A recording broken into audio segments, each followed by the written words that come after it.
एक बार एक व्यक्ति गौतम बुद्ध से कहता है, बुद्ध, मैं आपसे एक प्रश्न पूछना चाहता हूं। बुद्ध मुस्कुराए और बोले, पूछो क्या पूछना चाहते हो। वह व्यक्ति कहता है, बुद्ध, मैं इतना दुखी क्यों हूं। बुद्ध कहते हैं, कहां है तुम्हारा दुख, मुझे तो नहीं दिख रहा। वह व्यक्ति कहता है, बुद्ध, मैं हर समय परेशान रहता हूं। मुझे जीवन जीने में कोई रस ही नहीं आता, जीवन जीने में कोई सारी नजर नहीं आता। बुद्ध कहते हैं कि पहले तुम मुझे ये बताओ कि तुम्हारा दुख है कहां। वह व्यक्ति कहता है, मेरे भीतर है बुद्ध। बुद्ध कहते हैं, अच्छा ये बताओ तुम्हारे दुख का कारण क्या है। वह व्यक्ति कहता है, कारण ही तो जानने आया हूं बुद्ध, और आप मुझे से पूछ रहे हैं कि मेरे दुख का कारण क्या है। बुद्ध कहते हैं, जब दुख तुम्हारा है तो कारण मैं कैसे बता सकता हूं। वह व्यक्ति थोड़ा चौंकता है और फिर कहता है, बुद्ध, आप तो अंतर्मयी हैं, आप तो देखकर बता ही सकते हैं कि मेरे दुख का क्या कारण है। बुद्ध मुस्कुराते हैं और कहते हैं, बस यही एक गलती तुम कर रहे हो अपने जीवन के अंदर। तुम किसी और के भरोसे बैठे हुए हो कि वो मेरी समस्याओं का समाधान कर देगा। तुम्हें लगता है कि मैं बुद्ध हूं तो तुम्हारी समस्याओं को खत्म कर सकता हूं। बिल्कुल गलत सोच रहे हो तुम। मैं बिल्कुल तुम्हारे ही जैसा हूं। बस मेरे भीतर कोई प्रश्न, कोई उलझन नहीं है। जब तुम्हारे भीतर के प्रश्न खत्म हो जाएंगे, तुम्हारे भीतर की उलझन खत्म हो जाएगी, तो तुम्हें भी किसी बुद्ध के पास जाकर ये पूछने की जरूरत नहीं होगी कि मैं दुखी क्यों हूं। बुद्ध कहते हैं, क्या तुम पुष्प को जानते हो। वो कहता है, बुद्ध, पुष्प को कौन नहीं जानता, पुष्प को तो सबने ही देखा है।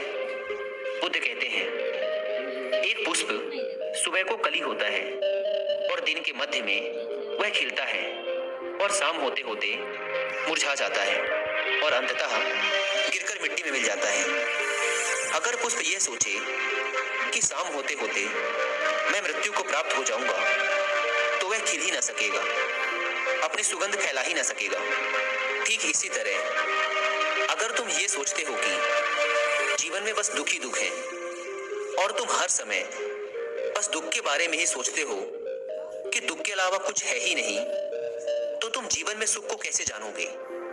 अभी भी इसी क्षण ऐसे बहुत से कारण हैं जिनके लिए तुम खुश हो सकते हो, जिनके लिए तुम खिलखिलाकर हंस सकते हो, परंतु तुम उन्हें नहीं देख रहे हो। यह है तुम्हारे दुख की सबसे बड़ी वजह। अगर तुम उन कारणों, उन चीजों को देख पाए जिनके कारण तुम अभी इसी क्षण खुश हो सकते हो, अभी इसी क्षण हंस सकते हो, तो तुम जीवन को जान पाओगे।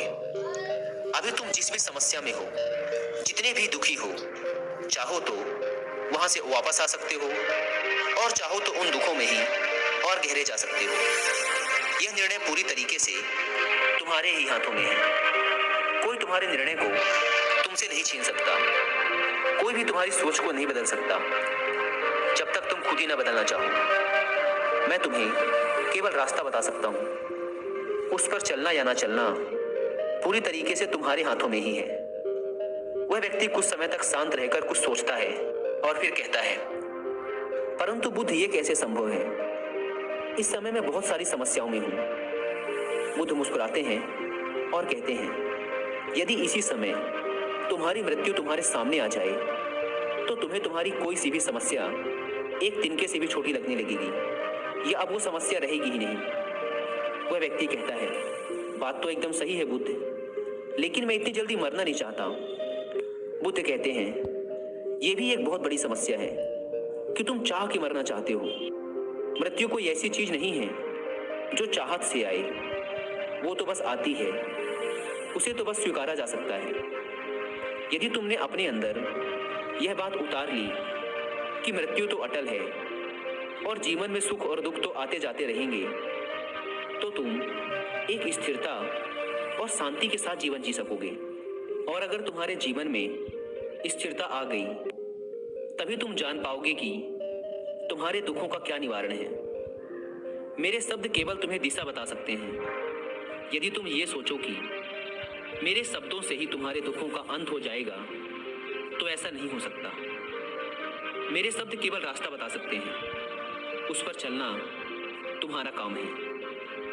दोस्तों, हमारे जीवन में भी हम एक बहुत बड़ी गलती यही करते हैं कि हम सुनते बहुत कुछ हैं, समझते बहुत कुछ हैं, जानते बहुत कुछ हैं, पर उन सभी चीजों को अपने अंदर उतार नहीं पाते, जानकर भी उसे अपने जीवन के अंदर प्रयोग नहीं कर पाते।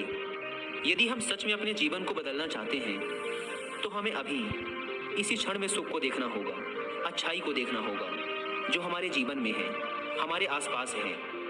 जब हम सुख, अच्छाई और शांति पर अपना ध्यान केंद्रित करेंगे, तो हम देखेंगे कि जीवन में केवल दुख ही नहीं है, सुख भी है। और जब हम सुख और दुख दोनों को देख पाएंगे, तो हम ये पाएंगे कि सुख ना हमें बहुत अधिक खुश कर सकते और ना ही दुख हमें बहुत अधिक परेशान कर सकते। तब हम इन दोनों के ऊपर उठ पाएंगे और तब हम जान पाएंगे कि वास्तव में वास्तविकता कुछ और ही है। जैसा कि बुद्ध ने कहा था, मैं केवल मार्ग बता सकता हूँ, चलना तुम्हारा ही काम है। दोस्तों, अगर आप गौतम बुद्ध की सोच और उनके धम्मा के बारे में और भी अधिक जानना चाहते हैं और उनके ऊपर लिखी गई बहुत सी बुक्स पढ़ना चाहते हैं, तो आप ये सारे ही बुक्स की ऑडियो बुक सुन सकते हैं कुकू एफएम पर। गौतम बुद्ध के ऊपर लिखी गई कुछ बहुत ही शानदार बुक्स, जिनकी ऑडियो बुक मैंने भी कुकू एफएम पर सुनी है, वो आपके साथ शेयर करना चाहता हूँ। जिसमें पहली ऑडियो बुक है बीइंग टू बिकमिंग बुद्धा, एक दूसरी ऑडियो बुक है बुद्धास ब्रेन, इसके अलावा एक तीसरी ऑडियो बुक है apprentice to a Himalayan master. ये एक योगी की ऑटोबायोग्राफी है जो कि मेंटल पीस के एक अद्भुत आयाम से आपका परिचय करवाएगी। इसके अलावा दोस्तों, अगर आपको ध्यान करने में प्रॉब्लम आती है और मन बार बार भटकता है, तो कुकू एफएम पर पावर ऑफ मेडिटेशन के नाम से 11 दिन का एक मेडिटेशन कोर्स है, आप इसे भी ज्वाइन कर सकते हैं। कुकू एफएम इंडिया का लीडिंग पॉडकास्टिंग प्लेटफॉर्म है, जहां पर आप अलग अलग फील्ड के हजारों बुक्स की ऑडियो बुक सुन सकते हैं।